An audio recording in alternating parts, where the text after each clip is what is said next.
เป็นวันวิสาขบูชา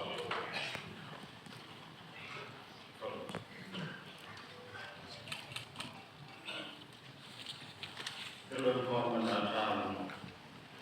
ผู้แทนพุทธศาสนิกชนจากบรรดาประเทศต่างๆและที่ประชุมที่นับถือและ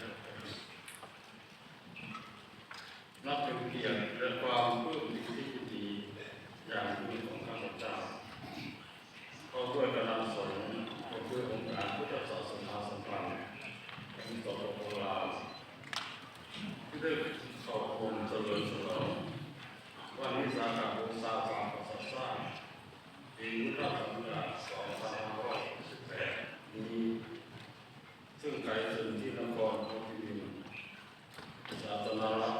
สังคมนิยมเวียดนามได้2-3 วันก่อนที่ผ่านมาได้มีพิธีนับการเฉลิมฉลองวันวิสาขบูชา